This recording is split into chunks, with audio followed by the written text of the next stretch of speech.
if HR is so important in building brands, how about brands and strong brands? Do they make life easier for HR? And I'm going to focus just on one aspect there. Imagine you're Coca-Cola and your brand is strong. Does that allow you to get people to work for you for less?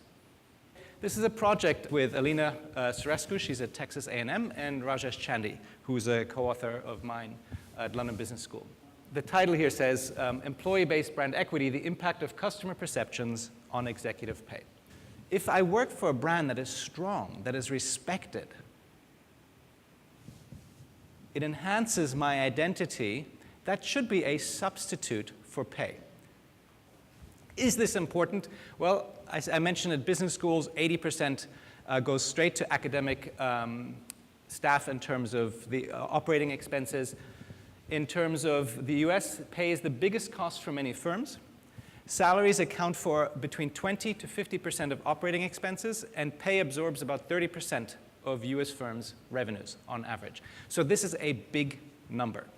If you think about some of the razor-thin margins we trade on when it comes to products, think about if you can make a difference, not just in terms of prices we can charge, but the costs we incur internally, all of a sudden our brand investments have a much bigger payoff than we might have thought.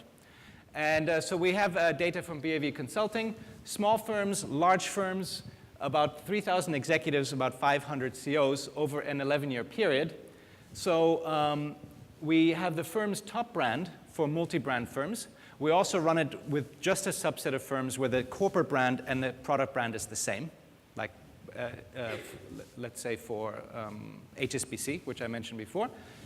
There are 4 pillars in this idea of brand strength. Esteem, how esteemed is the brand? How many people know about it? Basically awareness. How relevant is it to me personally?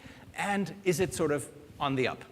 The dependent variable we look at is the log of pay. We also run this just for salary and other factors. I'm just giving you the top level results.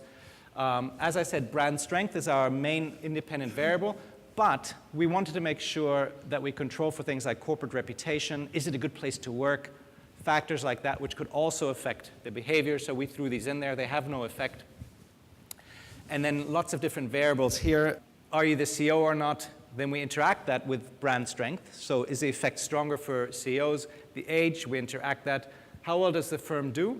We also interact that. I'll skip this effect for now. We have to control, obviously, for firm size. More complex jobs, bigger firms pay more.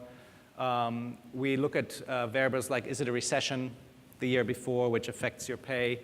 How many boards are you on? That's kind of a quality measure of the executive at the moment you're appointed. And do you hold the dual job, chairman, CEO? How long have you been with the firm? Brand strength, we find a significant, a very strong negative effect. So the stronger the brand, the less it needs to pay its top executives, controlling for everything else. If you're a CEO, of course you make more than the others in the sample. This could be the CFO, the COO, right? We have the data for the top 5 executives. But if you're CEO, you take an even bigger hit than the rest of the executives. And just to give you an idea, one standard deviation in terms of the strength of the brand, and standard deviation kind of from the mean, the first part is about 25%, and then it gets less and less, is about 12% of pay. It's a very, very big number. Now, I should point out the companies in this data set are skewed towards larger, more well-known companies where the average CEO pay is about $10 million. If you look at the S&P 500, it's only about $2.5 million. So it's a bit skewed upwards, but it means about 1.2 million the average CEO will take less for each standard deviation of brand strength. And that's a big number.